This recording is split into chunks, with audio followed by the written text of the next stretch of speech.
अपने 2 बच्चों को भी पकाकर खा गए हैं। ये भाई आपका पकाकर खाता है जी रात को। आप तक कितने नाश्ते खा चुके हो?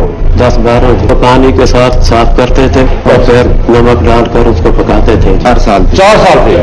पहली लाश किसकी निकाली थी, बच्चे की या बड़े की? रिजवान। कितनी उम्र थी? 4 साल। मेरे जी 2 बच्चे बहुत, उसको धोया जी गर्म पानी में और उबाल कर जी खा ली। आदमखोर 2 भाई हाँ आज्ञा आपण ए जहाँ को देखिले से माने एबे पर्यंत 150 रु भी अधिक सब मान रोषे कर खाई सारे। जेबे आपण ए 2 भाई को कहानी शुणिबे तो आपण को दिमाग गरम हो जिवो आउ आपण भाबिया को बाध्य हो जिवे कि आज भी एई दुनिया रे मनुष्य रूप रे राक्षस माने बंची रहिचंती। तेबे आसंतु जानिबा ए 2 भाई को कहानी विषय रे पूरा डिटेल्स रे। सेथि पई वीडियो को शेष पर्यंत देखंतु और चैनल को सब्सक्राइब करी पाखरे थिबा बेल आइकन को प्रेस कर दियंतु जहा फल रे आगु को आसुथिबा एमिति कहानी गुडी को आपण एई चैनल रे देखिबा को पाइबे। कहानी 2011 मसीहार पाकिस्तान राजधानी इस्लामाबाद रु पाखापाखि 200 किलोमीटर दूर में अवस्थित गोटे स्थान दारियागार। यही दारियागार रे 2 भाई रोहुथिले। 2 भाई को बयस पाखापाखि 30 रु 35 वर्ष थिला। 2 भाई को मध्य 4-5 वर्ष छोट बड़ थिले। सेमानक भितरु जनकर नाम मोहम्मद अरफान अली थिला आउ अन्य जनकर नाम मोहम्मद आरिफ अली थिला। ए 2 जण गोटे गरीब परिवार रु थिले। दुहे विवाहिता थिले आउ तांकर पिलापिली मध्य थिले। ए 2 भाई को मध्य फरमान अली पढ़ापढ़ी माहिर थिले किंतु से मात्र 10वीं क्लास पर्यंत ही पढ़ी थिले।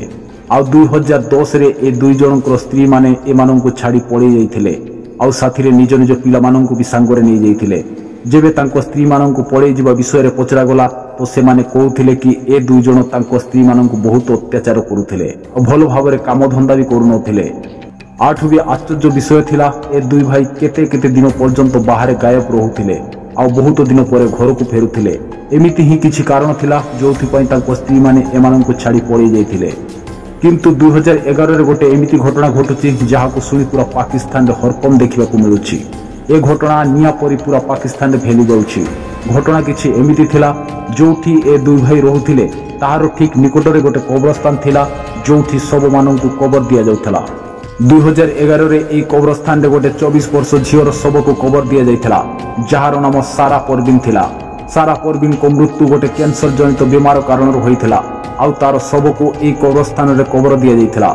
झियर शव को कबर दे परिवार सदस्य चली जाउछंती आउ जेबे ता पर दिन झियर कबर निकट को आसुछंती तो परिवार वाला से कबर को देखि आश्चर्य हो जाउछंती।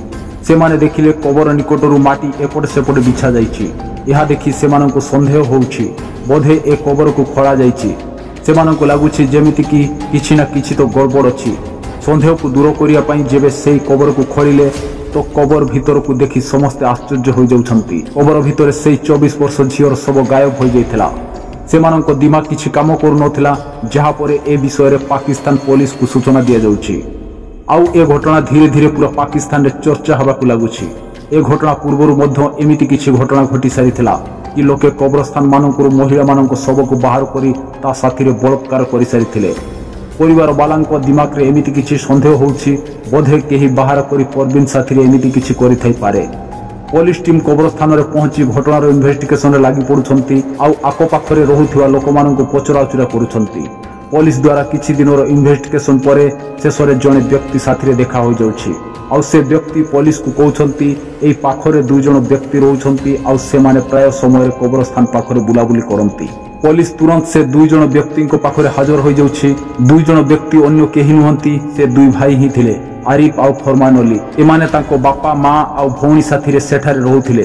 पुलिस से माने रहउथिबा घरर सब रूम रे खोजाखोजी कले किंतु सेठारे किछि भी सुराग मिलिला नाही। आपरे पुलिस सेठारु फेरी आसुथिला किंतु हठात पुलिस टीम मानक भितरु जनकर नजर किछि पिंपुड़ी उपरे पडुछि। से देखुछि बहु परिमाणर पिंपुड़ी सेठारे थिबा गोटे बंद होइथिबा रूम भितर को जाउछंती। जेबे पुलिस रूम विषय रे पत्ता लगेले तो जना पडिला से रूम आरिफ रही थिला। तापरे से रूम को खोला जाउछि आ जेमिति रूम खोला होइछि सेठाकर मंजर देखि उपस्थित थिबा पुलिस टीम हैरान होई जाउछंती। रूम रो मझा मझिरे गोटे कढ़ई रखा जाइथिला जोथिरे किछि मांस रंधा होइथिला आउ पाखरे किछि मांस कटा हथियार मध्य थिला। जेबे से पिपुड़ी उपरे नजर पडुछि तो पिपुड़ी सब घरर कोणरे रखा जाइथिबा गोटे बस्ता निकट को जाउछंती। जेबे पुलिस द्वारा से बस्ता को खोला जाउछि तो बस्ता भितर कब्रस्तान गायब होइथिबा सेही 24 वर्षर झियर शव देखिबा को मिलुछि। आश्चर्य सेतेबेले बढ़ी जाउछि जेबे से झियर शवर गोटे गोड़ कटा जाइथिबा देखिबा को मिलुछि। ପରେ ପୋଲିସ ଏ ଦୁଇ ଭାଇଙ୍କୁ ଗିରଫ କରୁଛି ଆଉ ସେଠାରୁ ମିଳିଥିବା ଶବକୁ ଫରେନ୍ସିକ୍ ଯାଞ୍ଚ ପାଇଁ ପଠାଇ ଦିଆଯାଉଛି। ଫରେନ୍ସିକ୍ ଯାଞ୍ଚରେ ଏହା କନଫର୍ମ ହୋଇଯାଉଛି କି ବସ୍ତାରେ ଥିବା ଶବ ଆଉ କଢ଼େଇରେ ରଖାଯାଇଥିବା ମାଂସ ସେହି ଝିଅ ପରବିନର ହିଁ ଥିଲା। ଖାଲି ଏତିକି ନୁହେଁ, କାହାଣୀରେ ଆହୁରି ଅଧିକ ତଥ୍ୟ ବାହାରି ସାମ୍ନାକୁ ଆସୁଛି, ଯାହାକୁ ଶୁଣିଲେ ଆପଣଙ୍କ ରୁମ ଟାଙ୍କୁରି ଉଠିବ। ଯେବେ ଏ ଦୁଇ ଭାଇଙ୍କ ବିଷୟରେ ସେହି ଗ୍ରାମର ଲୋକମାନଙ୍କୁ ଜଣାପଡ଼ୁଛି, ସେମାନେ ମଧ୍ୟ ସ୍ତବ୍ଧ ହୋଇଯାଉଛନ୍ତି କି କେମିତି ସେମାନଙ୍କ ସାଥିରେ ଦୁହେଁ ଆଦମଖୋର ରାକ୍ଷସ ରହୁଥିଲେ। ଆଠୁ ବି ଭୟଙ୍କର କଥା ସାମ୍ନାକୁ ଆସୁଛି ଯେବେ ପୋଲିସ ଦୁଇ ଭାଇଙ୍କୁ ଜେରା କରୁଛନ୍ତି। ଦୁଇ ଭାଇଙ୍କ ଯାଞ୍ଚରୁ ଜଣାପଡ଼ୁଛି କି ଇଏ ପ୍ରଥମ ଝିଅ ନଥିଲା, ଆ ପୂର୍ବରୁ ମଧ୍ୟ ପ୍ରାୟ ପାଖାପାଖି 100 ଡେଡ୍ ବଡିକୁ ରୋଷେଇ କରି ଖାଇସାରିଥିଲେ। ଯେବେ ପୋଲିସ ଏ ଦୁଇ ଭାଇଙ୍କୁ ମଣିଷ ଶବ ଖାଉଥିବା କାରଣ ପଚାରିଲେ ତ ଦୁଇ ଭାଇ ଜବାବ ଦେଉଛନ୍ତି ତାଙ୍କୁ ଗୋଟେ ତାନ୍ତ୍ରିକ କହିଥିଲେ କି ଯଦି ତୁମେ ମଣିଷ ମାଂସ ଖାଇପାରିବ ତ ତୁମେ ଜୀବନରେ କେବେ ବି ଦୁଃଖରେ ରହିବ ନାହିଁ। ଏପଟେ ଜୀବିତ ମଣିଷ ମାଂସ ଖାଇବା ତାଙ୍କ ପକ୍ଷେ ସମ୍ଭବ ନଥିଲା, ସେଥିପାଇଁ ଦୁଇ ଭାଇ କବରସ୍ଥାନ ମାନଙ୍କରେ ପୋତା ଯାଇଥିବା ଶବଗୁଡ଼ିକୁ ଆଣି ରୋଷେଇ କରି ଖାଇଯାଉଥିଲେ। ଯେବେ ଏ ଘଟଣା ପାକିସ୍ତାନରେ ଫେଲି ଯାଉଛି ତ ପୁରା ପାକିସ୍ତାନର ଲୋକମାନଙ୍କ ରକ୍ତ ଗରମ ହୋଇଯାଉଛି ଆଉ ଏହି ଦୁଇ ଭାଇଙ୍କୁ ସଜା ଦେବା ପାଇଁ ସଡ଼କ ମାନଙ୍କରେ ଧାରଣା ପ୍ରଦର୍ଶନ କରୁଛନ୍ତି। ପାକିସ୍ତାନ ପୋଲିସ ଦୁଇ ଭାଇଙ୍କୁ ଅଦାଲତକୁ ପଠାଇ ଦେଉଛନ୍ତି, କିନ୍ତୁ ଆପଣ ଶୁଣିଲେ ଆଶ୍ଚର୍ଯ୍ୟ ହେବେ, ସେତେବେଳେ ଏହିପରି ଅପରାଧ ପାଇଁ ପାକିସ୍ତାନ କାନୁନରେ ଏମିତି କୌଣସି ଧାରା ନଥିଲା ଯାହାଦ୍ୱାରା ତାଙ୍କୁ ସଜା ମିଳିପାରିବ। କିନ୍ତୁ ଲୋକମାନଙ୍କ ଭୟାନକ ପ୍ରଦର୍ଶନକୁ ଦେଖି ଅଦାଲତ ଏ ଦୁଇ ଭାଇଙ୍କୁ ଶବମାନଙ୍କ ସହିତ ଘୃଣ୍ୟନୀୟ କାମ କରୁଥିବା ଜୁର୍ମରେ ମାତ୍ର 2 ବର୍ଷ ଜେଲ ଦଣ୍ଡ ଶୁଣାଉଛନ୍ତି। ତାପରେ ଏ ଦୁଇ ନର ରାକ୍ଷସ 2013 ପର୍ଯ୍ୟନ୍ତ ଜେଲରେ ସଜା କାଟୁଛନ୍ତି ଆଉ 2013 ପରେ ଏମାନେ ଜେଲରୁ ବାହାରି ଯାଉଛନ୍ତି।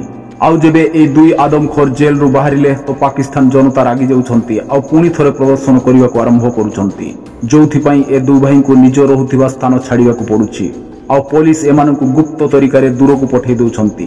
ପାଖାପାଖି 1 ବର୍ଷ ପର୍ଯ୍ୟନ୍ତ ଏ ଦୁଇ ଭାଇଙ୍କୁ କୌଣସି ଖୋଜ ଖବର ମିଳୁନଥିଲା। କିନ୍ତୁ ଆପଣ ଜାଣିଥିବେ, ଯେବେ ଯାହାକୁ ଥରେ ଜୁଆ ଆଉ ଦାରୁର ଆଦତ ଲାଗିଯାଏ ସେ ଏତେ ଜଲ୍ଦିରେ ଛାଡ଼ିପାରେ ନାହିଁ। ତ ଇଏ ଆଦମଖୋର ନିଜର ଆଦମଖୋରୀକୁ କେମିତି ଛାଡ଼ିଥାନ୍ତେ? କାହାଣୀ ଏଇଠୁ ସରି ନଥିଲା।